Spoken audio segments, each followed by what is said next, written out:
Bonsoir à tous et bienvenue dans le point sur l'actualité. Ce soir, deux sujets, deux décisions qui interrogent directement les rapports entre l'Afrique et l'Europe. D'abord au Gabon, à l'occasion du 66e anniversaire de l'indépendance, Brice Oligui Nguema, le président, annonce un changement de cap. Le Gabon ne veut plus systématiquement financer les études de ces jeunes dans certains pays européens, mais derrière justement ces bourses, c'est donc cette question, du moins une question se pose, où et pourquoi l'Afrique doit-elle intervenir dans la formation de sa jeunesse? Mais au-delà, l'analyse de la décision du président gabonais, c'est ce qui nous intéresse, et bien c'est notre thématique d'accueil.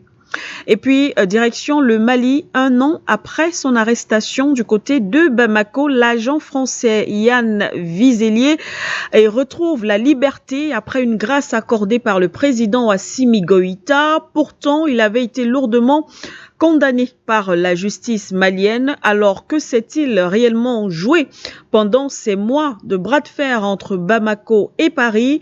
Grâce présidentielle, compromis diplomatique comme le pensent certains, ou tout simplement démonstration de force du Mali?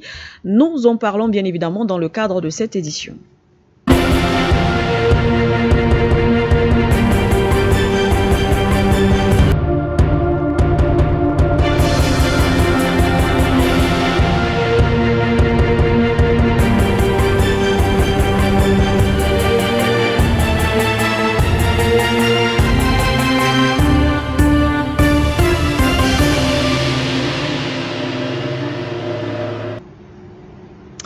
Mesdames et messieurs, bonsoir et merci d'être avec nous dans le cadre de cette édition du point sur l'actualité. Vous êtes bien évidemment sur For You Média Africa, votre média panafricain. Bien évidemment, vous le savez, votre fidélité nous honore.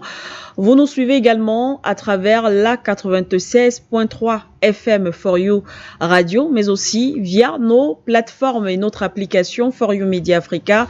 Merci une fois de plus d'être avec nous. Notre invité, le doyen Patient Parfendom, avec qui nous allons partager bien évidemment ce plateau, sans vous oublier aussi à la maison, chers téléspectateurs, parce que vous faites partie du panel. Bonsoir doyen et bienvenue. Bonsoir Madame Manuela Sikendoumbe. Bonsoir. Et bon retour sur ce plateau. Merci pour cette invitation. Bonsoir particulier à l'ensemble de nos techniciens pour le travail qu'ils abattent au quotidien. Merci. Bonsoir à Madame Inès Bala qui vous a suppléé pendant votre absence sur ce plateau. Elle s'est battue convenablement. Elle n'a déçu personne. Elle a été à la hauteur de nos attentes. Et ça prouve que la maison For You continue de bien former ses journalistes. C'est très important à souligner. Bonsoir à toute la grande galaxie panafricaine. Bonsoir à toute notre vaillante diaspora. Vous êtes la fierté de l'Afrique aujourd'hui. Et bonsoir à l'ensemble de ceux qui nous sont fidèles. Nous leur disons merci, sans oublier le peuple de Guinée-Bissau qui nous a fait le plaisir de découvrir à travers vous les évolutions notables sur le plan de tout ce qui est infrastructure. Vraiment, c'est quelque chose qui fait chaud au cœur. Nous espérons que le cap qu'ils ont pris à travers cette réforme de la Constitution qui est lancée va aboutir à une nouvelle Constitution qui permettra de hâter la marche en avant de ce pays vers sa souveraineté et vers son évolution et l'élévation des standards de vie de ses populations. Merci une fois de plus pour cette invitation. Merci à vous, doyen Patient Parfendom, d'être notre invité de ce soir sur, bien sûr, le point sur l'actualité, chers téléspectateurs, de thématiques que nous allons bien sûr partager aussi avec vous. Vous le savez, dans du moins quelques instants ou quelques minutes. Également, le temps peut-être de planter aussi le décor en termes d'analyse avec notre invité. Le standard sera aussi ouvert pour vous permettre de participer en direct à cette émission, donner votre point de vue sur les thématiques qui sont proposées. Alors, Patient Parfendom, nous allons commencer par l'actualité du côté du Gabon. Le président Oligui Nguema qui a donc décidé de restreindre les bourses d'études, du moins aux étudiants gabonais, vers l'Europe. Il privilégie beaucoup plus cette fois-ci l'Afrique.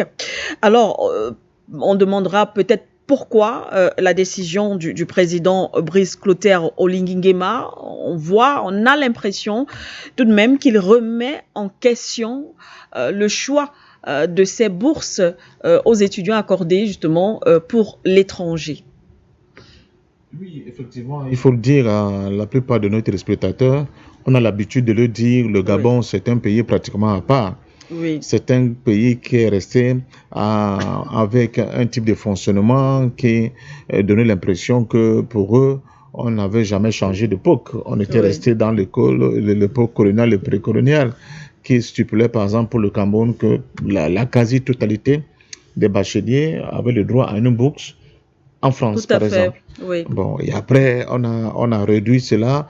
Dans le cas de Cameroun, c'est au niveau de l'école normale qu'on octroyait les bourses, par exemple, pour ceux qui avaient choisi la filière anglaise en Angleterre, l'Allemagne en Allemagne, l'espagnol en espagnol, etc., l'italien aussi, et d'autres bourses qui étaient circonstanciées en fonction de la disponibilité des offres que leur fournissaient les pays d'accueil de ces étudiants. Au niveau du Gabon, c'était pratiquement le contraire. Les bourses étaient à foison pour l'ensemble des étudiants qui avaient de bonnes notes, qui avaient une bonne conduite. Ils avaient beaucoup de chances de pouvoir continuer les études en Occident précisément et en France en particulier. France, tout à fait, Et puis, ça donnait ce que ça donnait. Mais quand on fait le bilan, depuis un certain temps, et même au temps de la période des indépendances de l'ensemble de ces boursiers, au-delà des connaissances, parce que c'est une autre question qu'il faudra aborder, c'est-à-dire on n'a pas encore procédé aux états généraux de l'éducation au Gabon pour qu'on redéfinisse complètement les cadres, les axes majeurs dans lesquels les enfants doivent être formés. Tout parce à fait. Que les modules de formation avec les orientations des secteurs où les jeunes étudiants se forment en Afrique, surtout en Afrique francophone, sont devenus totalement obsolètes au vu des enjeux, au vu de l'ambition légitime de l'Afrique de pouvoir enfin décoller sur le plan économique et industriel. Donc, il faut refonder complètement la formation des étudiants, les orienter de nouveau vers une capacité pour ces étudiants à pouvoir être les véritables moteurs de transformation économique, politique et sociale de leur propre pays. On ne peut pas continuer à octroyer des bourses à des gens qui auront fait par exemple des trucs comme marketing. On ne sait pas tellement ce que ça signifie aujourd'hui dans un monde dominé par l'intelligence artificielle. On ne va pas continuer à octroyer des bourses à des étudiants qui vont aller apprendre le grec. Des choses comme ça, les langues latines, les littératures comparées. Vous voyez, c'est devenu totalement obsolète au vu des enjeux du monde aujourd'hui. Donc, il faut refonder, il faut vraiment qu'il y ait de véritables états généraux de l'éducation au niveau de Gabon, qu'on restructure la philosophie éducative au niveau de Gabon et qu'on oriente la formation des étudiants vers des domaines, vers des secteurs porteurs qui vont aider le Gabon a vraiment décollé demain avec un véritable know-how dont sera possesseur ces étudiants pour transformer radicalement le Gabon. Donc, il faut sortir de ces gens qui allaient faire Sorbonne, je ne sais pas, faire des études de Sciences Po, des choses comme ça, qui concrètement, souvent en Afrique, on ne voit pas très bien ce que ça nous rapporte. Mais maintenant, si cette décision est prise, cela veut dire qu'on va orienter le gros des étudiants gabonais vers des universités soit africaines soit peut-être asiatiques, je ne sais pas, brésiliennes, etc.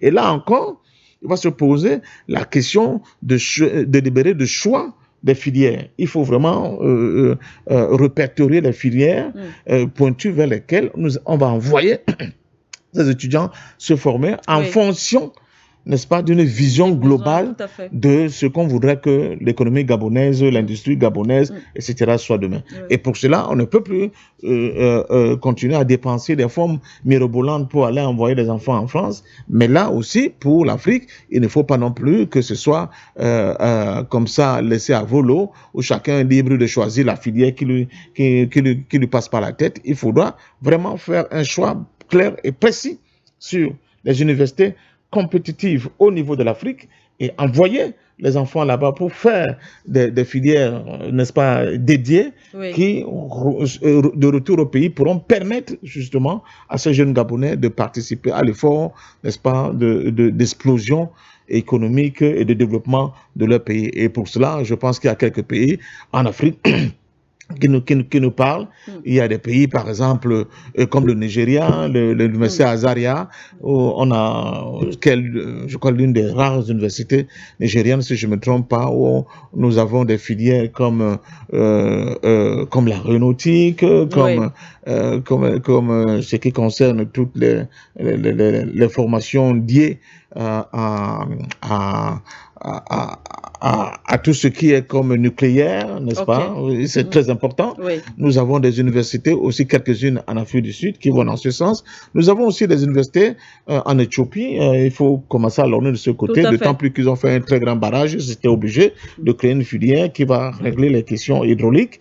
Il faut absolument qu'on ait des spécialistes dans ce domaine, mais aussi maintenant, il faut aller regarder vers les majors en ce qui concerne la formation sur le plan mondial. Il faut voir Cuba avec la médecine, il faut voir la Russie avec tout ce qu'est la technique, la technologie et l'électrotechnique, etc. Il faut voir la Chine aussi aujourd'hui qui bouscule presque tout le monde dans ce qui concerne les nanotechnologies, les puces électroniques, etc., la capacité de dépasser même les majors occidentaux dans l'industrie automobile, etc. Oui. Maintenant, mais il faut le faire en tenant compte de qu'est-ce que le Gabon produit comme matière première.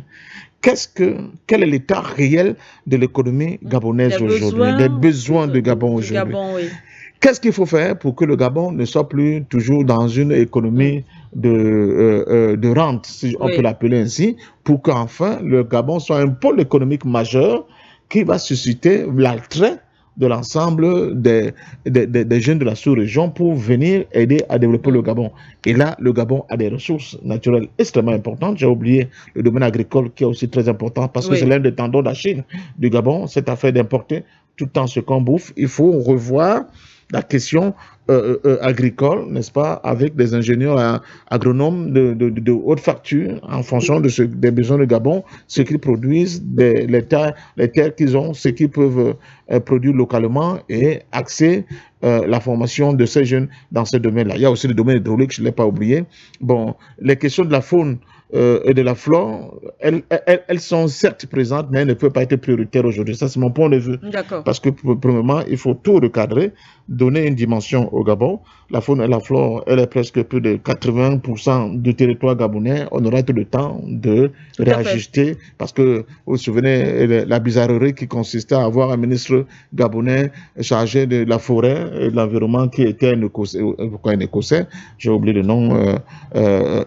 Sur Omar Bongo, c'était vraiment une curiosité que personne ne comprenait. Donc, il faut axer la formation des jeunes Gabonais vers des secteurs productifs importants, vers la capacité de conquérir des savoirs qui sont importants dans le monde, dans le XXIe siècle aujourd'hui, mais aussi donner la possibilité à ces étudiants de pouvoir rentrer travailler au pays, parce que le tout n'est pas de former des étudiants.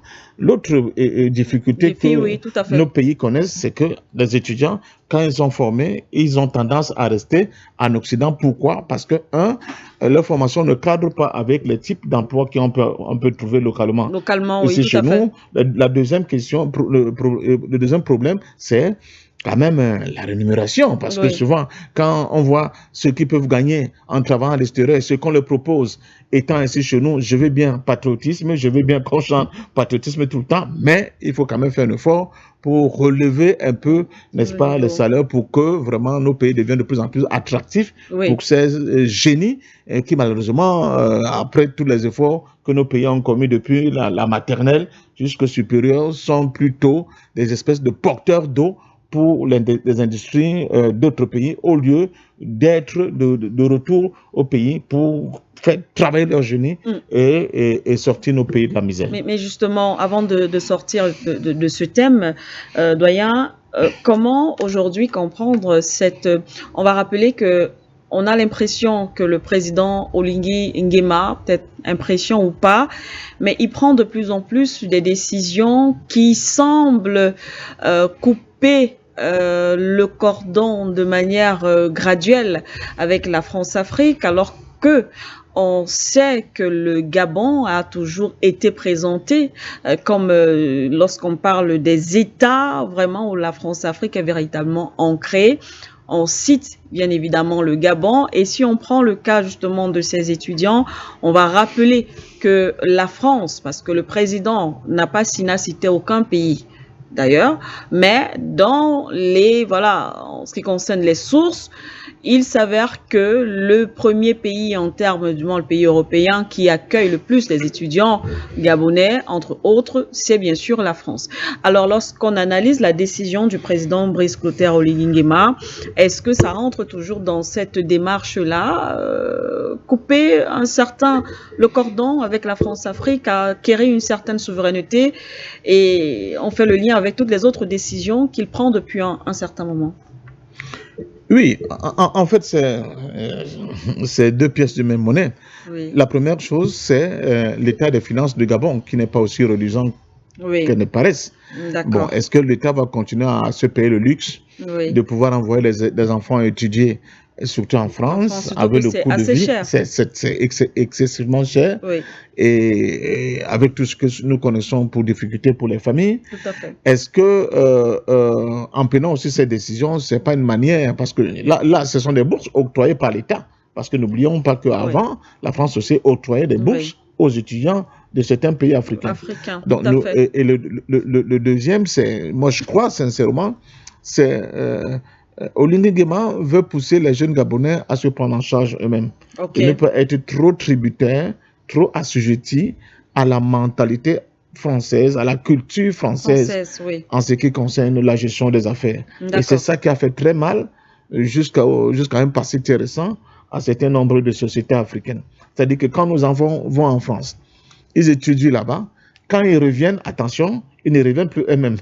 Ils sont dans le drame de Samba Diallo, c'est-à-dire qu'ils ont une partie du pays en eux, mais un comportement, une culture française qu'ils tentent de ramener avec eux. Et cette culture française leur donne l'impression que comme ils sont venus dans des pays où ils ont le droit de gérer. C'est-à-dire qu'ils sont différents de ce qu'on appelait avant les indigènes. Eux, ils sont là pour gérer le pays. Et finalement, ils ne s'imprègnent pas beaucoup des réalités du pays. Ils ne plongent pas complètement au sein des sociétés pour comprendre en réalité les réalités de cette société-là. Oui. Et en fonction des connaissances qu'ils auraient acquises, qu'ils soient capables, n'est-ce pas, de transformer radicalement cette société pour prendre l'envol du développement. Donc, ils sont superficiels, ils sont même hors sol. C'est deux tangas pratiquement qui s'affrontent, pour ceux qui n'ont pas le Magobeti, c'est-à-dire ils se considèrent comme des indigènes évolués, et pour cela, on ne doit pas les mélanger avec les autres pauvres zères qui n'ont pas vu la Tour Eiffel comme eux, qui n'ont pas été ni à Sorbonne, ni, je ne sais pas, à Bordeaux, etc. etc. Oh, Oligui Nguema tente de leur dire, attention, il faut qu'on revienne à nos fondamentaux. Nous sommes d'abord des Gabonais, nous sommes d'abord des Africains. Il faut qu'on tienne compte de ce dont nous sommes capables de faire. Nous avons une économie qui ne se porte pas aussi bien que cela. Premièrement. Deuxièmement, il faut qu'on soit en immersion au sein de notre peuple pour que nos connaissances servent à transformer notre peuple. Je l'ai vu dire quelque chose de fondamental aussi. Ça peut être du populisme, je ne l'évacue pas. Ça peut être du populisme. Mais prenons-le au mot. Prenons-le au mot et allons dans le sens de ce qu'il dit, c'est très important. Il dit, les gens me demandent d'organiser une tournée nationale pour remercier les populations qui ont voté pour moi et tout quanti. Il dit, mais on me présente un budget de 15 milliards, je vais les prendre où? Je préfère prendre ma voiture le week-end avec quelques gardes de corps et foncer dans un village, dans une zone bien déterminée où les populations n'ont pas l'habitude de voir le président. Mais où, surtout, quand le président, les représentants du pays, de l'État, ils vont, c'est encore eux qui parlent à la place des populations. Là, je vais les écouter, je vais vivre avec eux, je vais me baigner dans les mêmes eaux, je vais vivre les mêmes contraintes. S'il n'y a pas d'eau à boire, que je le constate. S'il n'y a pas d'électricité, que je le constate. S'il n'y a pas de pont et que les routes sont défectueuses, que je le vive de moi-même. Et qu'ensemble, on a un dialogue constructif pour essayer de voir comment on fait pour régler tout cela. Ça, c'est une bonne intention. Est-ce qu'il va le réaliser? That is the question, honnêtement. Parce que le tout n'est pas d'avoir ces bonnes intentions. Il faut être capable d'implémenter un programme pour transformer totalement ces intentions-là. Et là, je peux vous dire que pour l'instant, le président Olingue Nguema, moi je vois des gens qui étaient très sceptiques vis-à-vis de lui, mais qui de plus en plus me disent parfait, tu avais vu juste. Je dis j'avais vu juste en quoi? Mais non, en soutenant Olingue Nguema. Je dis je ne l'avais pas soutenu parce que Olingue Nguema, je l'avais soutenu parce que j'estimais que la famille Bongo avait trop longtemps duré au pouvoir. Il fallait qu'il y ait un changement pour qu'on puisse aller de l'avant. Donc voilà, en gros, ce qu'il y a de faire. Mais comme je le dis souvent, je sors par là, Manou. Aucun de nos pays ne peut s'en sortir seul. Tous ces projets, tous ces programmes, toute cette vision-là que certains de nos dirigeants africains, je pense seulement le cas de la sous-région, expriment, s'ils n'intègrent pas dans une vision globale sous-régionale de développement, j'ai bien peur que ces bonnes intentions ne vont pas vraiment atteindre des objectifs finaux qui sont les objectifs de développement, non seulement du Gabon, mais de l'ensemble de la sous-région. Le Gabon ne peut pas être une île dans un océan de misère et de pauvreté. Ce n'est pas possible. Il faut que le président Olingue Nguema, avec ses pairs, au moins de la sous-région, intègre le fait qu'il faut qu'on imbrique, n'est-ce pas, cette réflexion, cette philosophie, pour que les savoirs soient partagés sur l'ensemble de la sous-région et puissent bénéficier, n'est-ce pas, à l'ensemble des populations de la sous-région. En dehors de cela, vous voyez très bien que l'exemple de Dubaï a montré ses limites, parce que tout le monde rêve de, je vais faire de mon pays un petit Dubaï, surtout les petits États. On voit bien que l'exemple de Dubaï montre aujourd'hui ses limites. Il faut faire attention, c'est dans l'intégration, c'est dans la construction d'un marché puissant, même si le Gabon doit être un moteur dans un domaine bien précis, mais il faut qu'il intègre un marché sous-régional puissant où l'innovation, la technique et la technologie seront là. Donc l'estime qui me tient beaucoup à cœur, sciences, techniques, et que mathématiques et les sciences doivent être vraiment la boussole qui doit conduire l'ensemble des formations de nos jeunes étudiants. STEAM, c'est S-T-E-M, bon, pour ceux que, avec S à la fin, bon, donc je crois. Bon, donc voilà. Donc je pense à mon sens que le président Olingue Nguema n'a pas du tout tort et continue de travailler profondément sur ces questions. Nous le souhaitons tout simplement au-delà des intentions qui passent vraiment à l'acte et qui nous permettent vraiment de voir un Gabon nouveau sans bousculer qui que ce soit, sans effaroucher qui que ce soit, mais qui tient compte de ses propres forces pour pouvoir se développer. Merci à vous, doyen. Merci beaucoup pour ce développement. Chers téléspectateurs, les numéros de téléphone sont déjà affichés au bas de votre petit écran à la maison, donc vous pouvez déjà appeler si vous le souhaitez pour participer à l'émission. Nous allons aborder le thème principal de cette soirée et direction le Mali. On revient justement sur cette affaire, la libération de Yann Vizilier, cet agent français de, bien sûr, la DGSE, arrêté au Mali en août 2025. Il a été condamné à 25 ans de prison pour atteinte à la sûreté de l'État. Ce qui s'inscrit dans le cadre d'une grâce accordée par le président Assimi Goïta après un an de tractations diplomatiques discrètes selon des sources et de rapports de forces géopolitiques tendues. Eh bien, le contexte de l'affaire, interpellé donc le 13 août 2025 à Bamako avec bien sûr, il a été interpellé avec des militaires. Yann Vizilier a donc été condamné en juin par la justice malienne pour conspiration contre les institutions. Eh bien, de leur côté, Paris, du moins la France, a constamment refuté ces accusations, qualifiant la mission de simple coopération sécuritaire. Les dynamiques, pour parler justement de ces dynamiques, en menant justement le procès à son terme du côté du Mali par les autorités maliennes et en prononçant une lourde peine, le pouvoir malien, selon les experts, a voulu signifier sa souveraineté pleine et entière face aux services extérieurs français. Alors, on va essayer de comprendre parce qu'il y a eu tellement de commentaires autour de cette libération. Certains parlent d'incompréhension. Bien évidemment, nous, on va aussi analyser ici sur le plateau, comprendre la décision des autorités maliennes au regard quand même des accusations graves qui ont été prononcées au fait contre l'agent français. Alors, doyen Patient Parfait Nom, comment vous interprétez justement la libération de M. Yann Vézilier? Est-ce que c'est une façon, comme le pensent certains analystes ou observateurs, de montrer ou d'imposer sa souveraineté, c'est-à-dire la souveraineté malienne, face aux autorités françaises? Non. D'abord, il y a cette question-là, nous avons été sur ce plateau où nous l'avons abordé. Bon, il y a beaucoup d'incompréhension de la part des Africains. On les comprend parfaitement. On les comprend parfaitement, sauf que nous sommes sur un espace de pédagogie. Il faut qu'ils comprennent très bien que la politique, c'est là de possible, premièrement. Deuxièmement, on ne peut pas continuer à s'attacher éternellement sur des faits qui sont du ressort, excusez-moi l'expression, de ce qui n'est plus, qui est futile. Il faut avancer. C'est le plus important. Il faut savoir avancer. Et par rapport à cela, je pense que le gouvernement malien a fait preuve de beaucoup d'intelligence, a fait preuve de beaucoup de pragmatisme, et a fait preuve de beaucoup de réalisme politique. Il faut tenir compte de toutes ces dimensions, tous ces paramètres, quand il faut avancer. Premièrement, Yann Vézilier a été traduit en justice. Effectivement. Il a été devant la justice malienne, tout à fait, qui a enquêté sur ses affres, n'est-ce pas, son comportement et ce pourquoi il était au Mali, et a décelé qu'il était au Mali pour déstabiliser l'État malien. L'État malien, oui. Et par rapport à cela, il a été condamné. Tout à fait. Donc, même cette grâce présidentielle ne remet pas en cause la condamnation. Il a tout simplement été... Ne remet pas en cause les accusations. Les accusations fondamentales, pardon, merci. Les accusations. Donc, il a été condamné.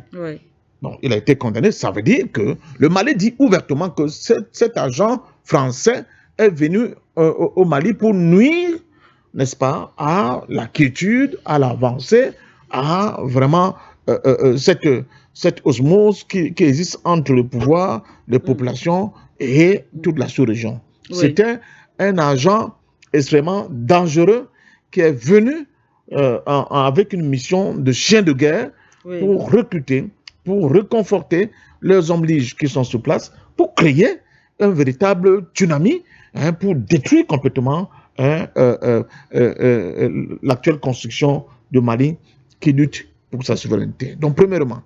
Deuxièmement, pendant cette période de ce procès, avant qu'on aboutisse au procès, les forces de police et de sécurité, que ce soit militaires et autres, de renseignement,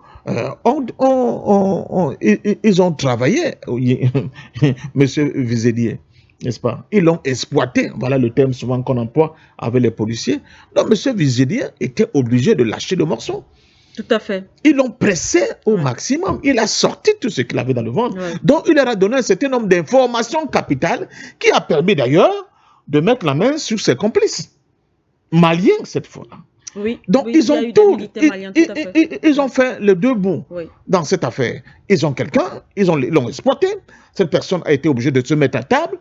La personne a sorti, n'est-ce pas, tous les secrets de son plan machiavélique avec les complices qui l'accompagnaient, avec les moyens qui leur étaient offerts, avec les objectifs qui étaient visés. Donc, l'État malien avait l'ensemble. Et ils ont fait une contre-respective pour se rendre compte qu'effectivement, ça corroborait avec les déclarations de M. Vézilier. Donc, à partir du moment-là, c'était un otage seulement pour le plan symbolique qu'on continuait d'avoir avec soi. Seulement sur le plan symbolique. Maintenant, il y a une autre dimension qui s'offre à eux. Est-ce qu'en libérant M. Vézilier, en récupérant 42 de leurs forces de défense et de sécurité qui étaient encore dans les mains des rebelles et des djihadistes, au change, qu'est-ce qu'ils perdaient? Donc, ils se sont dit, de toute façon, ce type de nous sert plus à grand-chose. Nous préférons récupérer nos soldats. Cela renforce l'autorité de l'État malien. Cela renforce leur philosophie aux yeux de leur population, qui se rendent bien compte que on ne fait pas la guerre pour faire la guerre, mais on fait la guerre pour défendre le pays. Et que chaque fois qu'un soldat malien sera captif ou bien en difficulté, l'État mettra tous les moyens pour pouvoir le récupérer sain et sauf et le ramener au sein de la nation pour qu'il continue son œuvre. Donc, l'homme malien qu'il soit un civil, qu'il soit un militaire, est extrêmement important aux yeux de l'État malien. C'est le message que le Mali envoie à ses compatriotes, dont je dis l'État malien, à ses compatriotes, mais surtout à ces soldats qui se sacrifient nuit et jour pour qu'il y ait cette paix relative. C'est beaucoup de sacrifices, n'oublions pas. Maintenant, pour les familles, parce que c'est facile, je l'ai dit ici la dernière fois, nous sommes là, on fait des débats, on hurle, on crie, on tourne dans tous les sens, mais on oublie que quand vous avez les vôtres qui sont en otage, pris en otage par des ennemis aussi cruels que ces djihadistes, vous ne savez pas ce qui leur arrive. Vous ne connaissez pas le type de pression dont ils sont sujets. Vous ne connaissez même pas les violences physiques qu'ils subissent, etc., etc. Donc vous ne dormez pas. Vous êtes dans un stress permanent. Vous avez l'estomac noué au quotidien. Donc, quoi de plus soulageant de savoir qu'enfin, une issue positive a été trouvée et dans bientôt, ils vont rejoindre la maison. N'oublions pas qu'au Mali aujourd'hui, il y a des veufs, et il y a beaucoup d'orphelins à cause de cette sale guerre. Donc, chaque fois qu'on aura la possibilité de ramener à la maison certains des nôtres qui sont captifs de cette hydre-là, je pense qu'il ne faudra pas qu'on désire le moyen. Et c'est pour cela, vous vous souvenez, Manuela, que j'étais toujours de ceux qui prennent le dialogue. Tout à fait. Pour mettre fin à tout ça, à tout cela. C'est nous qui mourons, c'est nous qui souffrons, ce sont les nôtres qui souffrent. Parce que sinon, c'est trop facile. C'est trop facile. Ça veut dire que la polémique, justement, n'a pas lieu d'être autour de cette libération. Non. Parce que le Mali n'invente pas le fil à couper le beurre, Manuela. Je l'ai encore dit sur votre plateau. La Russie affronte l'OTAN sur le théâtre d'opérations ukrainiennes. Il y a des échanges. Il y a des échanges, non? Tout à fait. Il y a des échanges de prisonniers. Effectivement. Même si, comment dire ça, en termes de nombre, de chiffres, les statistiques, ou bien le prorata n'est pas le même. C'est-à-dire la Russie peut libérer 1000 soldats ukrainiens et récupérer seulement 10. Mais pour eux, ces 10 soldats qu'ils récupèrent sont extrêmement importants à leurs yeux. C'est ça un État. C'est ça un État. Donc ce n'est pas nouveau. Ce n'est pas nouveau que nous soyons face à de telles situations. Et il n'y a pas que sur le théâtre ukrainien. Dans tous les théâtres d'opérations, de combat dans le monde, il y a toujours eu des échanges de prisonniers. Donc moi je crois qu'à ce niveau-là, quel était l'intérêt de Mali par exemple de fusiller M. Yann Vizelier, qui en réalité, quand on regarde très bien, n'est qu'un second couteau, parce que les vrais commanditaires de M. Yann Vizelier, eux sont à Paris, ils sont tranquilles. Bon, c'est vrai, leur opération a échoué, ils peuvent sacrifier, n'est-ce pas, ce chien de guerre. Ça ne remet pas en cause la stratégie qui est à l'heure de déstabiliser le Mali. Je rappelle qu'en Côte d'Ivoire, les gens l'oublient un peu. La France a eu l'outrecuidance de bombarder sa propre base pour accuser, n'est-ce pas, le président Laurent Gbagbo. Donc ces gars-là, pour ces gars-là, Vizelier, les Français, ils ne vaut rien. On peut le tuer, ce n'est pas important pour eux, mais nous, nos soldats qui sont captifs des djihadistes, c'est extrêmement important. Maintenant, l'autre question, c'est de dire que, mais comment se sont passées les négociations? Là encore, je dis aux gens, interrogation. Donc l'État malien a négocié, oui, mais quand les gens sont dans le théâtre d'opération, quand ils s'affrontent, bon, peut-être pour le Mali, vous allez faire semblant de ne pas le comprendre. Mais même au plus pire de la confrontation pendant la guerre froide entre les États-Unis et l'Union soviétique, ils se parlaient toujours. Même au plus pire des combats les plus violents, pendant les guerres qui ont été les plus meurtrières, à un moment donné, les gens se parlent. Ils se parlent, ils disent, bon, écoutez, voilà. Donc, on l'a vu, c'est l'État d'Israël qui ne respecte pas souvent ces espèces d'accalmie. Mais on voit, par exemple, on dit, aujourd'hui, c'est la fête, par exemple, importante pour le peuple juif. On fait d'abord, on arrête les combats. Et de même, Israël peut dire, sauf que quand je dis Israël peut dire, c'est parce qu'eux ne respectent jamais cela, que c'est une fête importante pour les musulmans. Il y a une pause. Tout à fait. Il y a une pause, il y a un répit pour que les gens fêtent tranquillement avant de reprendre les combats. Dans les théâtres d'opération où les gens étaient de véritables gentlemen, ça s'est vu. Mais bon, je peux le cas israélien parce que c'est le cas le plus salaud dans l'affaire. Donc vraiment, honnêtement, dans cette histoire-là, je ne vois pas pourquoi on tape sur l'État malien. Je ne vois pas pourquoi les gens hurlent contre le général, le président Assimi Goïta. Il a été pragmatique, c'est un véritable homme d'État. qui comprend très bien les enjeux, mais surtout la valeur de l'homme dans cette confrontation qui l'oppose à cette hydre. Merci infiniment, doyen. Merci beaucoup pour ces explications. Et nous allons donc aller au téléphone. On va commencer avec les appels, les interventions des téléspectateurs. Nous allons du côté du Niger. Monsieur Ali, bonsoir et bienvenue. Bonsoir, Madame Maniela Chipike. Bonsoir, Monsieur Parfondon. Bonsoir à tous vos panélistes. Merci pour l'occasion que vous nous permettez effectivement de nous exprimer sur vos antennes. Donc, nous souhaitons effectivement intervenir par rapport au Mali. Nous sommes touchés. Émotionnellement, nous sommes très contents du retour des soldats maliens effectivement au Barkhane. Mais nous avons une critique acerbe à apporter vis-à-vis des autorités maliennes. Pourquoi? Parce qu'au moment où on arrête ce monsieur, ce mercenaire français, le moment du jugement de ces mercenaires, nous avons, nous, le peuple, crié à la justice publique, c'est-à-dire que de mettre ce monsieur à la place publique, le juger, comme on juge tous les criminels du monde. L'État malien a fait fuir, ils ont préféré juger ce monsieur à 8 kilos. Nous donner, nous, le peuple, l'impression que c'est une affaire qui regarde l'État. Dans ces conditions-là, il y a des panélistes, il y a eu des Africains qui ont communiqué sur ça, comme Nathalie Niang, qui a été insultée dans les réseaux sociaux acerbement, parce qu'elle avait, dans 2 mois, 3 mois, vous allez voir ce monsieur dehors, comme si elle savait le secret qui était gardé. Nous sommes très dessus de la façon que les États maliens actuels communiquent effectivement. C'était le moment de communiquer, c'est-à-dire la libération de ces 80 soldats maliens contre un Français. Pourquoi ne pas prendre ce côté communicationnel, effectivement, mettre la France à la place publique de son implication directe dans le terrorisme sur le territoire ouest-africain? C'était le bon moment pour le Mali au niveau communicationnel. Mais nous avons l'impression que le Mali passe maintenant l'étape juste du coulisses. Nous savons pas si l'État malien actuellement est infiltré, effectivement, des policiers avérés qui refusent aujourd'hui, nous, le peuple qui avons mené ce combat, qui continue à mener ce combat, que nous puissions être au parfait de tout ce qui se passe. Nous sommes. L'État malien devait communiquer fortement, effectivement, l'échange de ces terroristes français contre le militaire malien qui était gardé entre les mains des terroristes internationaux au niveau de l'Afrique de l'Ouest. L'État malien ne l'a pas fait. Aujourd'hui, c'est les médias français qui prennent la peine de communiquer ce qu'ils veulent effectivement sur les plateformes internationales, de ce qu'ils pensent de cette libération, d'échange entre un Français plus contre 81 militaires français. Vous voyez comment le Mali nous amène dans une doute absolue. Nous sommes très déçus. Nous sommes très contents de retour de nos frères, mais nous sommes déçus de la façon que les autorités maliennes effectivement prennent cette façon de communiquer. C'est parce que la communication, c'est la première arme d'une guerre. Quand tu veux gagner la guerre, il faut d'abord savoir communiquer. Mais cette façon de faire là, nous avons l'impression qu'il y a des gens qui manipulent le système à l'intérieur et à chaque fois qui font ce qu'ils veulent, mais pas ce que le peuple veut. Parce que quand le peuple sait que vous êtes dans une lutte qui les concerne, le peuple a droit à les informations. C'est notre droit absolu. Nous n'attendons rien. Si la chose est cachée, pourquoi la Russie communique à chaque fois quand il y a des échanges militaires entre les Ukrainiens et les Russes? Ils amènent tous les médias internationaux pour voir des échanges de soldats. Pourquoi le Mali ne l'a pas fait à son temps? Avant même que ces militaires ne soient libérés, ils devaient normalement nous en tenir informés. Et tous les médias de l'Afrique de l'Ouest, effectivement, l'AS devait être sur le terrain. Qui était l'intermédiaire? C'est l'Algérie qui fait partie effectivement de cette mafia. Pourquoi on ne veut pas nous communiquer cela?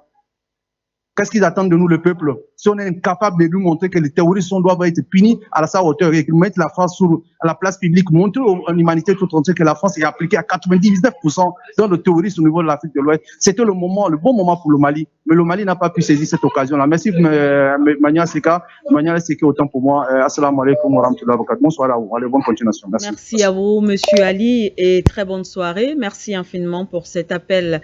Nous poursuivons au téléphone avec Monsieur Ibrahim, cette fois-ci en Italie. Bonsoir, monsieur. Bonsoir, Madame Sike. Bonsoir au doyen patient Parfendom. Comme d'habitude, permettez-moi de dire bonsoir à mon doyen Papa Riatanganado qui se trouve actuellement.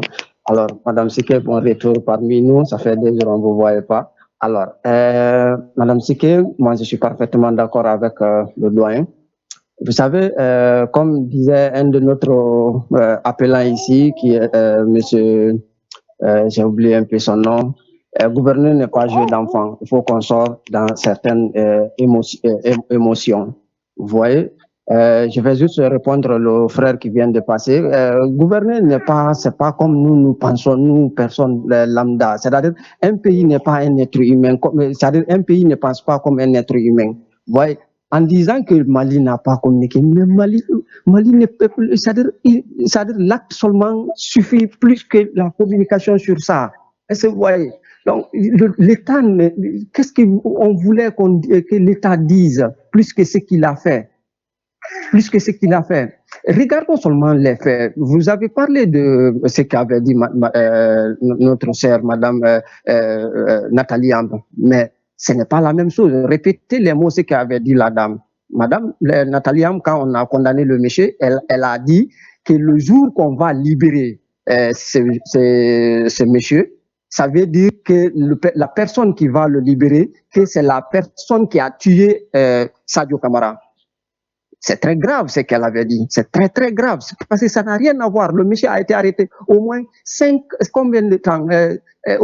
mois avant cette attaque, avant l'assassinat de notre général Sadio Camara. Donc, ça n'a rien à voir avec ça. En disant qui peut libérer, qui peut gracier, comment dirais-je, ce monsieur, c'est pas le président Assimi Goïta. Quand une personne publique et puis une personne qui est réputée être conseiller d'un autre chef de l'État, de l'AES, dit que celui qui va gracier ce monsieur ou le libérer, c'est comme si c'est lui qui a tué Sadio Camara.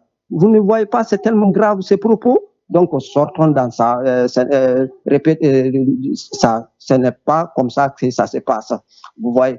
Donc, moi, je suis parfaitement d'accord avec le doyen. Et ça s'est passé hier, j'écoutais une émission du général Issa Diawara. Il a cité au moins 20 où ça s'est passé exactement comme ça. Il a donné des dates à l'appui, exactement comme ça. Donc, gouverner, c'est pas comme nous, un pays, c'est pas comme nous, personne. Donc, certaines choses, ayons raison gardée, je vous comprends, je comprends tout le monde, mais c'est quelque chose qui a été bien fait. Il suffit juste, combien de fois Mali disait que c'est la France qui est derrière les gens là. Mais l'acte seulement en disant que, au lieu de négocier avec le chien, il faut négocier avec le propriétaire du chien. Donc, c'est ça le Mali a fait. Donc, ils ont été très stratèges dans leurs négociations. Donc, moi, pour sortir, je vais sortir par un conseil qu'avait donné le doyen Patient Parfendom le vendredi passé. Quand M. Diallo a parlé du président Tebboune et Mme Linda Labawi, je suis parfaitement d'accord avec le doyen Patient Parfendom. En un moment donné, on doit oublier certaines choses, même si c'est vrai. C'est un monsieur qui a plus de 75 ans. Quand il parle, il sait de quoi il parle. Mais à un moment donné, quand il y a l'accalmie, on doit oublier certaines blessures. Maintenant, pour ce qui concerne Mme Linda Larbawi, doyen, vous avez posé la question que si on a des acquis, si la maman a dit des choses ici. Moi, personnellement, je vous ai dit au moins minimum, je peux vous donner 50 de ces mots qu'il a dit sur notre plateau ici, qui ne sont pas vrais. Il a même traité le père de Assimi Goïta sur notre plateau ici de colon. Donc, ça fait mal, certains mots. Donc, laissez-la se défendre elle-même. Donc, maintenant, le reste, je suis parfaitement d'accord avec lui. À un moment donné, oublions certaines blessures et passons à l'avance. Merci, madame. Bon retour parmi nous. Très bonne soirée. Merci à vous. Merci à vous également, monsieur Ibrahim, depuis l'Italie. Et bonne soirée. À vous aussi, nous allons poursuivre au téléphone avec monsieur Dionké depuis la Côte d'Ivoire. Bonsoir, monsieur Dionké. Merci bien, la plus belle des belles. Merci Manu, très bien habillé ce soir, cet après-midi. Le frère parfait d'homme, bien des choses, aussi vraiment un intellectuel. On appelle ça en Côte d'Ivoire, c'est un animal politique. Parfait d'homme, tu connais ton travail. Vous savez, les gens le plus souvent, ils analysent comme ça. Parce que je vais vous dire une chose, parfait d'homme. Est-ce que le premier intervenant, quand ils ont pris les militaires maliens, est-ce qu'il était au courant de ça? Il a communiqué? Est-ce qu'il a communiqué? Est-ce que le Mali a communiqué? Non, restons tranquilles. Ça, c'est leur cuisine. En matière de politique, il faut faire très attention. De 80, combien de personnes militaires qui ont été libérées? Mais c'est une chance pour le Mali, pas faire d'homme. Ce que vous dites, c'est la vérité. C'est la vérité, ce que vous dites. Moi, je suis d'accord avec vous. Je vais y rentrer tout à l'heure à la maison. Quand je vous ai vu les deux, Manu et Parfait d'homme, j'ai dit, bon, il faut que je prenne mon téléphone pour vous appeler parce que ça fait 2 jours, 3, ça fait une semaine que je n'ai pas vu Manu Sike et vous. Donc, ça vous dit que votre analyse est tellement pertinente que les gars ne peuvent pas comprendre. En matière de guerre, là, je te donne, c'est comme un jeu de dames. Je te donne, tu me donnes. Je te donne, tu me donnes. Je te donne, tu me donnes. Mais c'est ce que le Mali a fait. On ne peut pas garder des militaires pendant des années là-bas. Aujourd'hui, ce monsieur, ce blanc que vous voyez, que je ne vais même pas prononcer son nom, hein, je ne vais pas prononcer son nom. Aujourd'hui, il a tous les secrets avant qu'il ne parte, avant qu'il soit libéré. C'est ce que parfois Dama dit. Mais parfait d'homme. En tout cas, je vous tire le chapeau parce que vraiment, vous êtes, c'est-à-dire intellectuellement et puis analyse, vous maîtrisez la chose. Parce que quand vous êtes sur le plateau avec Emmanuel, moi je suis le plateau. Franchement, je vous dis merci parce que faudrait pas que les gars ménagent le foutou avec comment on appelle le riz. Comment on va appeler la presse pour venir dire oui, voici ceux qui non, ça c'est pas. En matière de guerre, ça se fait pas en Ukraine. Et puis la Russie, qu'elle veut faire le truc là? Bon, tiens, je prends ici, tu prends ici, je prends ici, tu prends ici. Donc, c'est ce que je tenais à vous dire. Parfait, donc vous avez tout dit. Je ne sais même pas ce que je vais dire. J'ai plus d'autres choses à dire. Je dis merci au président Assimi Goïta qui a eu le nœud creux. C'est ce qu'on appelle en Côte d'Ivoire, c'est un animal politique. Il sait ce qu'il fait et il connaît ce qu'il fait. C'est comme le président Gbagbo aujourd'hui. On l'appelle en Côte d'Ivoire, c'est un animal politique. Quand il pousse un pion, c'est que ce pion est dangereux. C'est ce que vous faites sur le plateau, vous et Emmanuel Siké. C'est ce que vous faites. Quand vous poussez un pion, le pion est dangereux. L'adversaire regarde et il ne peut pas s'approcher. Il dit, ah, attention, il y a un danger rouge qui vient là. Il y a un danger qui est là, il faut que je ne le fasse pas que je m'approche. Mais c'est ce que vous faites. Donc, n'écoutez pas, non, il fallait qu'ils nous disent, nous a trompé. Il ne peut pas vous tromper. Comprenez, les otages, ils étaient là-bas. Les gars, ils étaient parmi les bombes, ils étaient là-bas. Il faut qu'on puisse communiquer, c'est ça. Donc, merci beaucoup, Manu. Que Dieu vous bénisse. Vraiment, vous êtes très bien habillé ce soir-là. Que Dieu vous bénisse. Bisous à tout le monde. Que Dieu vous bénisse. Merci à vous, Monsieur Djonké. Merci beaucoup. Et bonne soirée à vous. Merci. Nous allons poursuivre au téléphone avec Monsieur Eric. Bonsoir, Monsieur Eric. Bienvenue. Ok. Bonjour, Madame Siké. On vous salue. Je salue le doyen Parfendom. Je salue toute la population de l'AES. On vous dit merci. Merci parce que sans vous, on n'a pas les bonnes informations. On dit merci à Monsieur Batomba, le directeur de votre chaîne. Je vais être bref. J'ai écouté les analyses du doyen Parfendom. Je suis d'accord avec vous que c'est bien de sauver 82 familles. Mais moi, ce que je vais dire à Monsieur Parfendom, nous ne pouvons pas être dans la révolution et dans le même temps avoir la peur, M. Parfendom. Lorsqu'on porte le treillis, vous avez vu comment Ayatollah a sacrifié sa vie. Vous avez vu, moi je veux comprendre quand on dit qu'on parle des 80, c'est bien qu'on a pu sauver ces soldats, mais une fois que vous portez le treillis, vous êtes d'accord pour tout ce qui peut arriver pour votre vie, pour la nation. Donc, moi, ce que je dis, si nous sommes dans une révolution, il n'y a pas de peur. Moi, ce que je revendique, si je prends le cas de l'Ayatollah, vous voyez, il s'est sacrifié, même des familles. Donc, si nous continuons dans ce sens, en disant, OK, bon, on a capturé quelqu'un qui vient déstabiliser l'Afrique ou l'AES, comme moi je le dis toujours, actuellement, quelle leçon renvoyons-nous à la France, avec tout ce que la France a créé, toutes les déstabilisations que depuis Bob Denard jusqu'à aujourd'hui, qu'on arrête quelqu'un avec des preuves. Ouais, on sait qu'il est vidé de tout ce qu'il y a, mais ça ne donne pas pour moi, c'est pas des arguments. C'est pas du tout des arguments. Moi, je vois que je répète toujours, c'est une faiblesse. C'est bien qu'on a sauvé des familles, mais pour l'AES, pour moi, en France, franchement, c'est une faiblesse parce qu'on ne peut pas faire une révolution et dans le même temps se plaindre pour la famille. Ou on n'est pas prêt pour la révolution, on n'est pas prêt pour que l'Afrique avance, pour qu'on soit radical et pour que l'Afrique arrive à prendre des décisions. Donc, à un moment donné, il faudrait que nous sachions là où nous allons. Et aussi, il y a des questionnements. Comment cet arrangement a été fait? Qui sont les pays qui ont rentré dans cet arrangement? C'est un peu flou de mon côté, c'est vraiment flou. Et moi, j'ai toujours dit, si ce soldat, si ce monsieur de la DGSE a été libéré, c'est parce qu'il est très important. C'est raison pour laquelle ils ont accepté d'échanger 82 militaires. Donc, il faudrait que nous sachions que le problème, on est conscient pour les familles, mais lorsque vous portez le treillis, lorsque vous êtes militaire, vous acceptez quoi qu'en soient les problèmes qui peuvent arriver dans votre vie, les familles sont conscients que leur mari, leurs femmes, ils sont militaires. Donc, moi, c'est ce que je vais ajouter. Sinon, on n'avance pas. Demain, les mêmes choses vont se répéter et on serait là, on parle d'une révolution, mais on ne bougera jamais d'un iota. Et je ne sais pas si le combat que vous faites durant plus de 10 années, ça va aboutir. Parce qu'à un moment donné, la rigueur est très importante.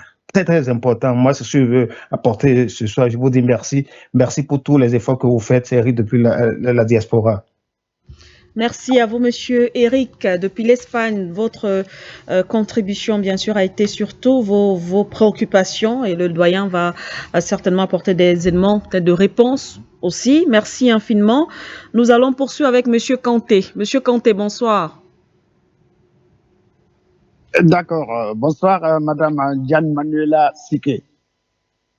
Ça veut dire que je vous ai suivi en Guinée-Bissau. Petit frère parfait, mes respects.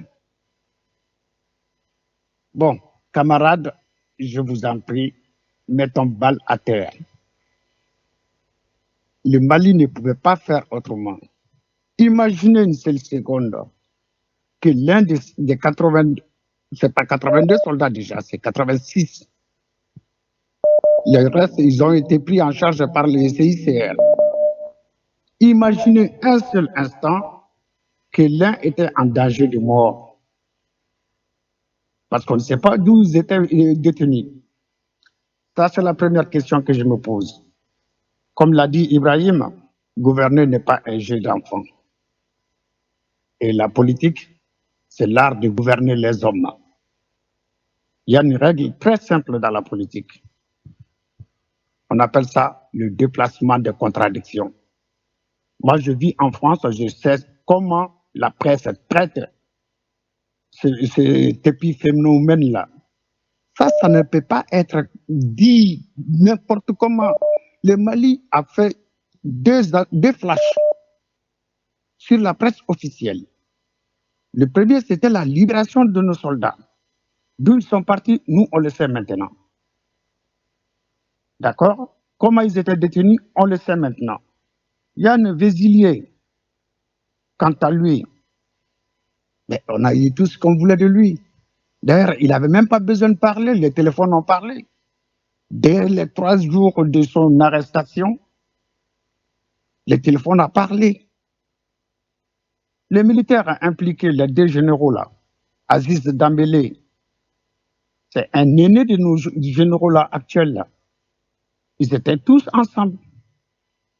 Et c'est le jour où TV5 a fait un reportage sur lui qu'il est tombé dans ce piège-là.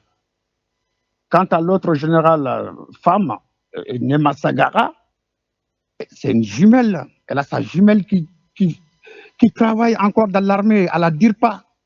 C'est elle qui donne tous les enseignements, toutes les informations de la DIRPA. La DIRPA, c'est la direction interarmes de communication. Elle est lieutenant, elle est colonel encore, elle. Vous voyez, les pays n'ont pas de sentiments. Nous sommes trop dans l'émotion. Nous sommes trop dans l'émotion. Sinon, chapeau. C'est moi si, non, en fin juillet déjà, Assimi, il a inauguré la maison des pipilles de la nation. Et il a fait un vœu au peuple malien. Tant que de son vivant, aucun enfant de militaire qui est mort ne pleurera. Tant que les Maliens ont un souffle de vie, aucun enfant ne pleurera. On ne va pas parler que des femmes, que des maris. Ceux-là sont de grandes personnes, ils savent de quoi est fait la vie des militaires. Mais les enfants, si vous partez à la maison des pipis à Bamako, vous allez comprendre. L'attaque du 25 avril contre la caserne de Kati et sur cette localité différente-là, vous savez ce qui était visé? C'était pour localiser ce Yann Bertrand-là, je ne sais pas comment encore. C'était pour les localiser. À chaque fois qu'ils ont attaqué une ville, ils sont rentrés, ils sont partis voir dans les prisons. C'est en ce moment que le Mali a pu se défendre. Ils pensaient qu'il était détenu à Kati. C'est pourquoi ils ont fait des attaques à Kati, chez le président et chez le ministre de la Défense. paix à son âme. Mais quand vous dites, maintenant, ceux qui ont perdu leur mari, leurs femmes, leurs enfants, vous leur dites, voilà, on avait la possibilité de les sauver, on ne l'a pas fait parce qu'on veut fusiller ces Français-là. Ah, cela va nous servir à quoi? De toutes les façons, lui, avec cette légende-là, il est grillé. Et en plus, il y a un Vézilier, n'oublions pas. C'est lui qui a été à la base de la mort de Kadhafi. Il a été à la base de cela. C'est lui qui était parti faire la fouine en Libye. Premièrement, le jour où on l'a eu, Assimi, il a déchiré les accords d'Alger. Il a dit, moi je ne défends pas le pouvoir en place, je ne suis pas politique du tout. Il a dit, si quelqu'un veut nous parler, il faut que ce soit un État. Je ne parle pas avec des groupes terroristes. Le chien qui aboie n'est pas son propre propriétaire. Il faut parler avec le propriétaire du chien. Mais ceux qui sont en train de dire, oui, on aurait dû nous informer, mais vous pensez qu'on se bat contre un État? On ne se bat pas contre un État, on se bat contre des terroristes qui n'ont pas de frontières, qui n'ont pas de nationalité. Est-ce que vous comprenez cela? Je vous en supplie, mes frères. Mettez les deux côtés dans les balances et faites-vous une idée. Ce n'est pas par notre petite curiosité qu'on va mettre tout un mouvement en jeu. L'État qui a fait l'intermédiaire, mais si cet État demande l'anonymat, c'est une clause du contrat. Le Mali ne peut pas dévoiler son nom comme ça. C'est à nous de supputer là-dessus et de savoir ça peut être qui. Mais si on nous avait tout donné, est-ce qu'on aurait eu l'occasion même de bavarder sur ça aujourd'hui? Attendons, mon frère, attendons. Soyons justes quand même. Merci beaucoup, Manuela. Merci, parfait. Bonne soirée. Merci à vous également, Monsieur Kanté, et très bonne soirée à vous. Nous poursuivons au téléphone. Monsieur Larbi, bonsoir. Si, mes salutations, Madame Sikel Doumbé. C'est un plaisir de vous retrouver. Je salue grandement, bien sûr, toute l'équipe de For You Media Africa, ainsi que le président, Monsieur Serge Espoir Matomba. Je salue notre cher doyen, Monsieur Patient Parfendom, ainsi que tous les téléspectateurs. Pour être très rapide et très bref, écoutez, peut-être que pour les deux thématiques, alors peut-être que Monsieur Olingema prend une bonne décision en réduisant les bourses. C'est peut-être une bonne décision. Je pense qu'il a étudié la question et nous trouvons que M. Olingema prend des décisions actuellement qui vont dans le bon sens. Donc, écoutez, faisons-lui confiance pour le moment et attendons de voir ce qu'il va produire. Ça fait qu'1 an et demi qu'il est là, 1 an et demi à peu près. Donc, attendons de voir ce qu'il va produire. Pour le moment, nous voyons qu'il prend de bonnes décisions depuis quelque temps. Pour la deuxième thématique, comme vient de le dire le frère qui vient d'intervenir là, écoutez, c'est une bonne stratégie de Monsieur le Président Assimi Goïta. C'est une très bonne stratégie, je pense, d'avoir libéré cette ordure, excusez-moi l'expression, pour récupérer nos 82 militaires retenus. Je pense que c'est une très bonne décision et une très bonne stratégie. Bien évidemment que nous ne pouvons pas tout dire sur ce plateau. Comment dire, la France, dans tous les cas, fera toujours avec ses médias mainstream des commentaires pour sauver la face vis-à-vis de ce qu'elle fait de négatif à chaque fois qu'elle intervient sur le continent africain. Quand elle nous envoie comme ça des mercenaires, des gens des agents de la DGSE. Donc écoutez, on l'a renvoyé leur poubelle, on leur envoie leur poubelle, on récupère nos 82 militaires qui vont retrouver leur famille. Je pense que c'est une bonne stratégie de la part du gouvernement et du président M. Assimi Goïta. Donc nous nous félicitons malgré tout, même si bien sûr il y a des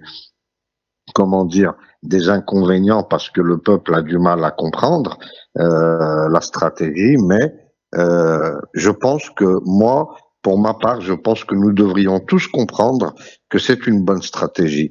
Donc, vigilance à l'AES actuellement, grande vigilance pour l'AES parce que je pense que nous allons être attaqués de toutes parts, que ce soit l'AES ou les pays comme l'Algérie ou l'AES ou d'autres pays qui sont en train de se soulever contre l'impérialisme, le colonialisme et le néocolonialisme.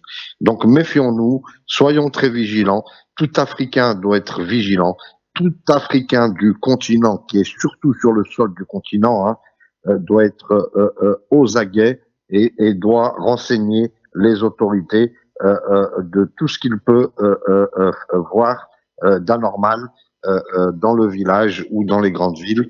Et idem pour la diaspora. Si la diaspora qui est à travers le monde peut aider, il faut qu'elle aide au maximum, il faut qu'elle donne les renseignements, quels qu'ils soient.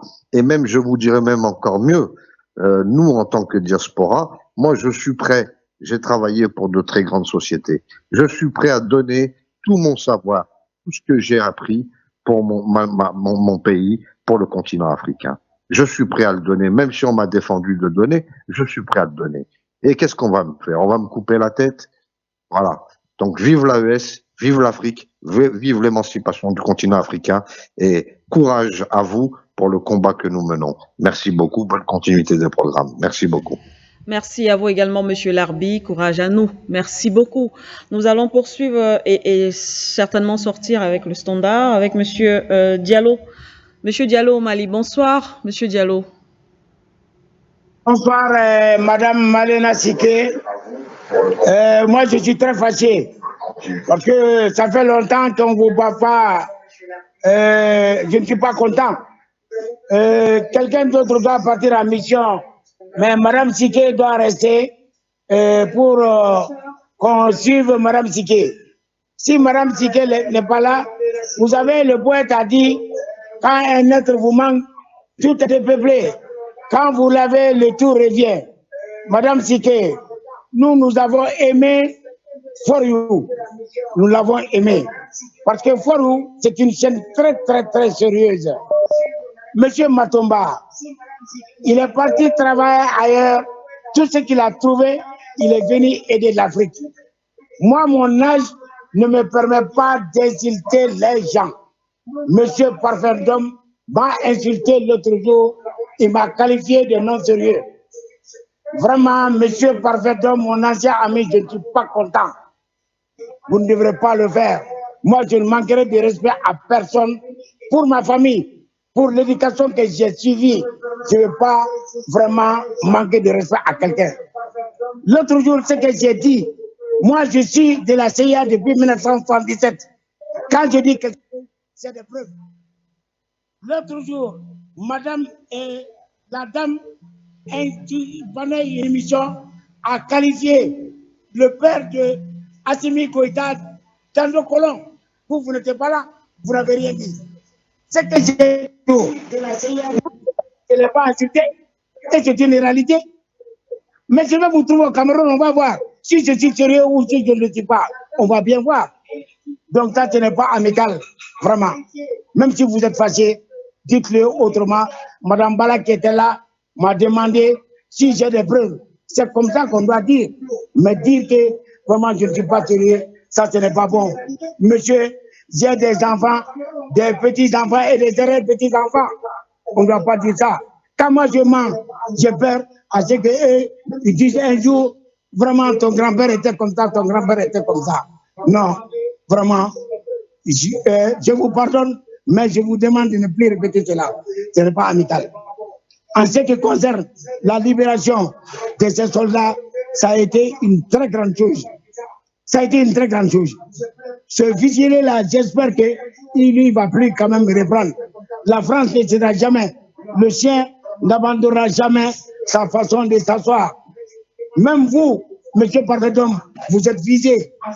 Ils ne vont jamais vous pardonner ce que vous êtes en train de faire. Madame Manela Siké, la même chose. Monsieur Matomba, la même chose. Vous faites déjà un travail remarquable. J'ai dit que si vous avez fait des missiles, ils sont plus dangereux pour l'Occident que la bombe qui a détruit Hiroshima et Nagasaki. Parce que vous êtes en train d'ouvrir l'esprit des Africains. C'est une très bonne chose. C'est parce que vous faites ça que je vous pardonne. Sans quoi, dès demain, j'allais prendre l'avion avec mon ami André Kissel Fonga pour aller vous affronter. Mais je vous pardonne. Je ne veux plus jamais que vous répétez ça. Vraiment, je vous salue tous. Et vraiment, je vous aime tous. Merci beaucoup et bonsoir. Également, Monsieur Diallo, merci beaucoup d'avoir appelé ce soir et très très bonne soirée à vous. Nous revenons donc sur le plateau.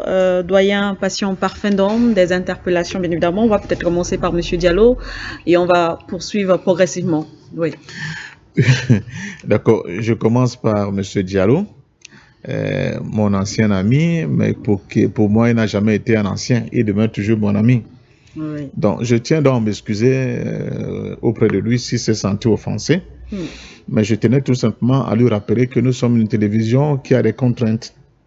Et ces contraintes-là, lui ne peut pas les mesurer, elles ne sont pas que d'ordre diplomatique, pécuniaire, etc. etc. Nous avons un Conseil national de la communication au Cameroun qui de temps en temps sanctionne les médias, sanctionne les journalistes. La jeune Inès Mbala qui était là n'a pas d'expérience de Manuel Asike Ndoumbe. Normalement, on devait vous demander de retirer vos propos. Pourquoi? Vous avez dit que le président Tebboune était un agent de la CIA, sans apporter des preuves. Vous avez traité Mme Linda Darbaoui d'agent de la CIA aussi. Elle n'était pas sur le plateau. Bon, vous avez dit que Linda Darbaoui a tenu des propos contre le père du président Assimi Goïta. Moi, je n'étais pas sur ce plateau. Vous l'avez d'ailleurs si bien dit. Vous dites que vous-même, vous êtes ancien agent de la CIA. Bon, je ne sais pas comment moi je vais collaborer avec un ancien agent de la CIA, c'est pas grave. Ce qu'on tient, j'essaie de vous expliquer, c'est qu'au moment où le Mali est en plein réchauffement de ses relations avec l'Algérie, il n'est pas de bon ton, cher aîné, que c'est vous qui jetez de lui le feu en traitant le président algérien de agent de la CIA. Pas ancien, vous avez dit, il était un agent de la CIA. C'est-à-dire, dans ce contexte actuel, je crois qu'il y a quelque chose qui sonne faux. On a l'impression que vous voulez saboter carrément ces négociations pour rabiboucher, n'est-ce pas, ces deux États qui essayent, avec toutes les difficultés qu'on connaît, qu'ils ont eu pendant un passé récent, de se remettre ensemble. Ce n'est pas non plus responsable de votre part. Et la chaîne For You Media ne doit pas vous servir d'amplificateur de cela. Parce qu'après, vous n'aurez plus nos émissions. Parce que quand le Conseil national de la communication au Cameroun va nous sanctionner, vous n'aurez plus de manuel là-dessus que vous aimez bien voir. Donc nous le faisons non seulement pour protéger la chaîne, mais aussi pour lutter aux côtés de l'initiative du président Assimi Goïta de réchauffer ses relations avec l'Algérie. Parce que cela nous tient au cœur. Et cette brouille entre l'Algérie et les pays de l'AES en général, le Mali en particulier, nous fait très mal parce qu'elle ne fait pas du tout avancer la lutte. Voilà pourquoi j'ai estimé que du haut de votre âge, ce n'était pas très sérieux de votre part de dire ce que vous avez dit. Maintenant, vous pouvez le prendre mal, c'est pour ça que je suis redescendu pour vous présenter mes excuses. Je crois qu'on s'est très bien compris. Bon, deuxièmement, il y avait... il y a une interrogation, du moins une préoccupation de monsieur Eric, depuis l'Espagne, qui, je crois que c'est monsieur Eric, bref, un téléspectateur. On ne peut pas être dans la révolution et être dans la peur. Dans la révolution, il n'y a pas de peur, donc une façon de dire, toujours en tout cas, de peut-être pas remettre en question, mais il ne comprend pas la décision des autorités maliennes. Oui. Et justement aussi, la petite interrogation entre autres dans son développement, les pays qui ont intervenu entre autres dans ces négociations. Merci. Comme on dit, il y a un adage qui dit que la peur n'est pas l'absence de courage. Vous voyez, ce n'est pas une question de peur, c'est une question de pragmatisme. C'est vrai, il a raison. Quand on décide de prendre les armes pour sa patrie, déjà, on a signé un contrat avec la nation, c'est-à-dire en disant, je suis prêt au péril de ma vie de tout faire pour sauvegarder, n'est-ce pas, la souveraineté de mon pays. C'est le contrat en réalité que tout militaire, qu'il soit subalterne ou bien général, signe en portant le trier. Nous sommes tout à fait d'accord. C'est-à-dire que la mort, il est prêt à l'affronter avec le sourire si cela doit conduire à sauvegarder la souveraineté de son pays. C'est ça, en fait, pour faire simple, l'engagement des militaires. Mais maintenant, cher ami, les États, ce sont des États. Oui. Il y a des secrets d'État qu'on ne dévoile pas sur la place publique, sur le marché de tout temps. Il y a des choses, à l'heure où nous parlons, qui sont en train de se faire entre les États que vous ne pouvez même pas vous imaginer, mais elles se font. Sauf que, dans ce cas précis, il fallait quand même que l'information circule. Cela ne signifie pas non plus que le Mali a peur, que le général Assimi Goïta a peur. Si vous avez peur, vous ne prenez pas cette responsabilité qu'il a pris de sortir son pays des fourches caudines de la France. Vous ne pouvez pas le faire. Souvent, par confusion, vous avez l'impression que nous sommes trop sévères vis-à-vis du Mali et du président Assimi Goïta. Au contraire, nous faisons tout pour lui donner des bonnes informations pour qu'il puisse bien analyser et réfléchir à des situations qui viennent. L'attaque de Mme Nathalie Yamb, elle est la seule à savoir d'où elle tient ces informations. Nous ne sommes pas dans le secret de Dieu. On ne sommes pas détenteurs de la science infuse pour savoir d'où est-ce qu'elle tient ces informations. Mais il faut le dire, pour quelqu'un qui est associé à l'AUS, c'était un peu maladroit. À l'AUS, pardon, excusez-moi, c'était un peu maladroit parce que c'est caresser l'un dans le sens du poil et rabrouer l'autre violemment. Ce n'est pas du tout bien. Ça rejoint d'ailleurs la première attitude de mon aîné, M. Diallo. Donc il faut savoir sous-peser souvent ces difficultés, etc. etc. Donc si moi j'étais sur le plateau avec Mme Lina Larbaoui, quand elle avait dit, lui aurait dit cette déclaration n'a pas sa place là. Parce que nous ne sommes pas là pour juger ce qui s'est passé au temps de Moussa Traoré pour l'instant. Ce qui est important, là, aujourd'hui, c'est de participer au réchauffement des relations entre le Mali et l'Algérie. Et pour cela, nous devons taire un certain nombre de certitudes plus ou moins avérées que nous avons dans le développement de ce qui se fait aujourd'hui. C'est aussi ça, la pédagogie panafricaine. C'est très important. Je le dis et j'insiste. Vous ne savez pas qu'à un moment donné, il y avait ce qu'on appelle la crise chino-soviétique. Elle a été d'une violence incroyable. Qui eût cru que des décennies plus tard, la Chine et la Russie se donnent de nouveau la main pour former un bloc rigide contre l'impérialisme occidental. Nous, mon parti du PC en a subi des conséquences. Parce qu'on nous demandait de choisir. Soit vous êtes du côté des soviétiques, soit vous êtes du côté des Chinois. C'était de nos leaders, dont Ousseyn Afana est mort dans cette guerre. Nous avons dit non, nous voulons être indépendants de nous-mêmes. On ne veut pas du tout être dans un camp. Et peut-être c'était même une des raisons pourquoi nous avons perdu. Bon. Donc, je continue de dire à nos amis de faire très attention. Nous sommes dans on marche sur les œufs là. Vraiment, on marche sur les œufs. Il est inutile de penser que nous ne donnons pas assez d'importance aux engagements que nous avons pris nous-mêmes et par ricochet que nous se donnons pris. Maintenant, il y a un volet culturel, mon cher de la diaspora, je crois, Eric. Vous savez, pour les Français, si la Shoah avait concerné les Noirs, vous comprenez, Manuel Asike, ils n'auront jamais tenu cas à Hitler. Le problème, ils en veulent à Hitler tout simplement parce que pour la première fois, Hitler traite avec une violence inouïe des gens à la peau blanche exactement comme ils l'ont fait avec les Africains et les Noirs pendant la traite négrière. C'est ça, pour eux, c'était une yellow line, c'est-à-dire une ligne rouge, yellow c'est jaune, mais une ligne rouge qu'il ne fallait pas franchir. Donc pour eux, à leurs yeux, la vie de M. Yann Vézilier, c'est ça, comme ça qu'il s'appelle, non? Ce chef de guerre. Bien sûr. Est 1 milliard de fois plus important que même 1000 soldats maliens. Donc ils feront tout pour le récupérer pour eux, au prix de n'importe quoi. Il y a toujours cette dimension raciste dans l'approche des résolutions des problèmes, dans l'approche de comment ils voient les relations entre nous et eux. Et il faut en tenir compte. Et puis il y a deux dimensions. Ne pas libérer Yann Vézilier, jeter un coup de fouet au sein de toute la barbouzerie française.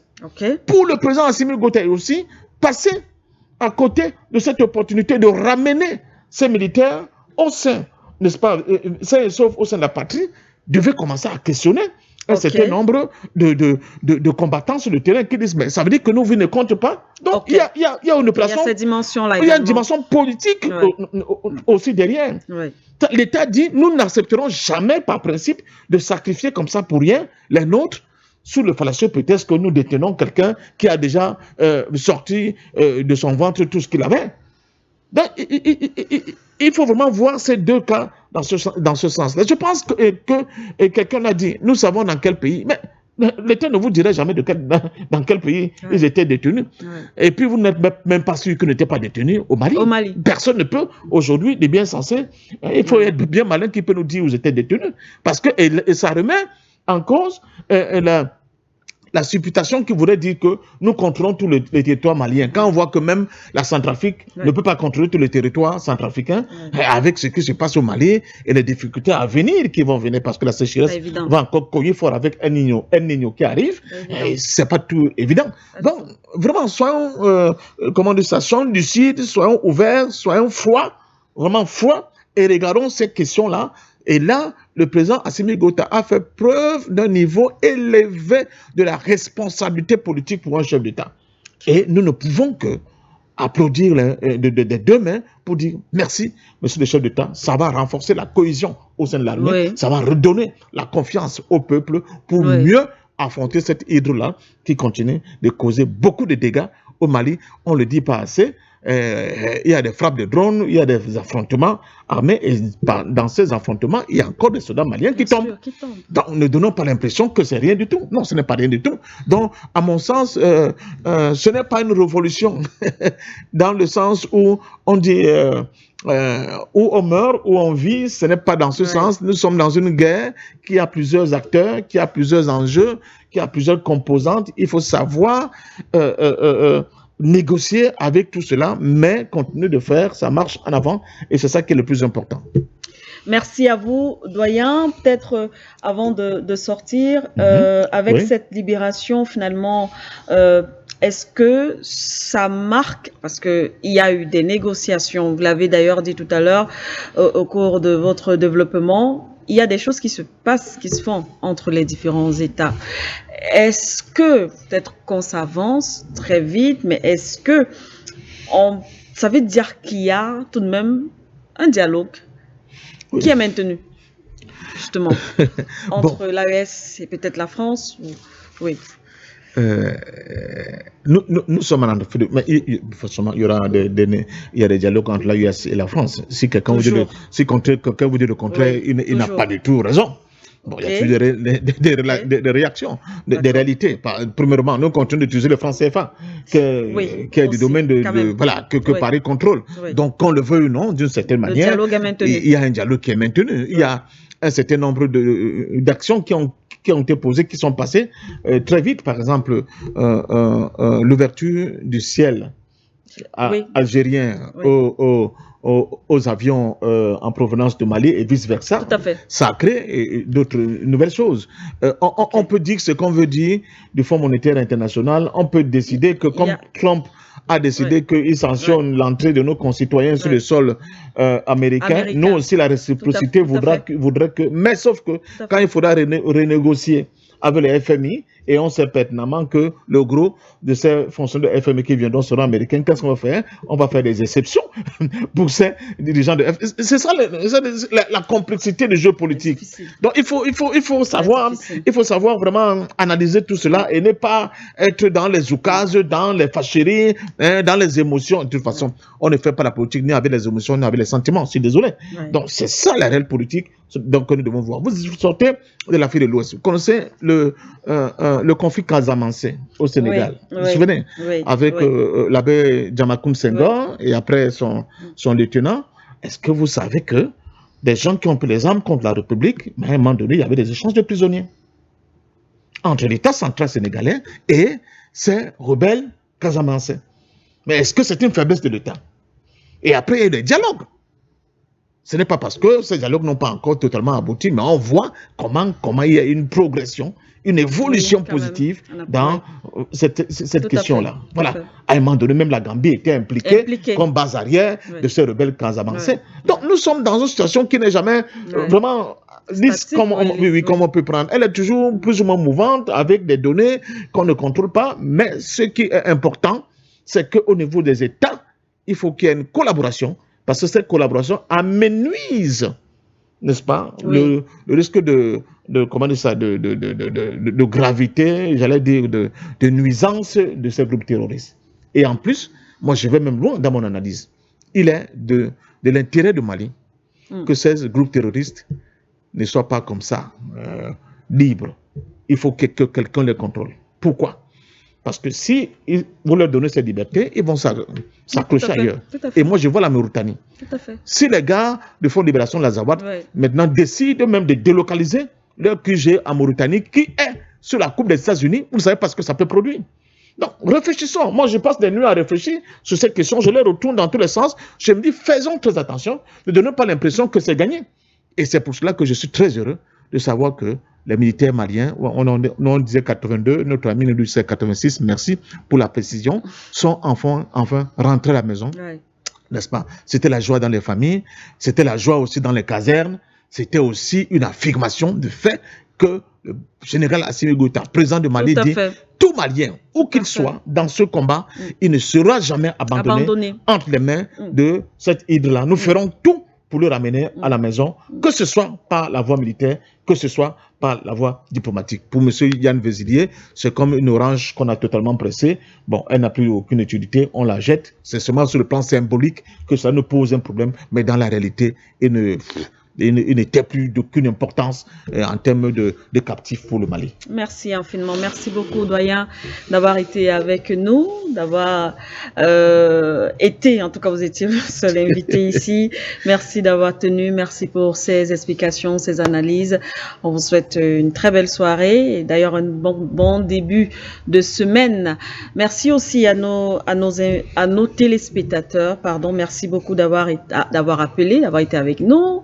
On n'oublie pas nos auditeurs, on n'oublie pas également nos différents abonnés qui ont suivi également l'émission à travers nos pages Facebook, YouTube, mais aussi notre application For You Media Africa. Liga qui était à la réalisation. Merci à l'équipe technique. Très bonne soirée, mesdames et messieurs. On se retrouve demain à la même heure.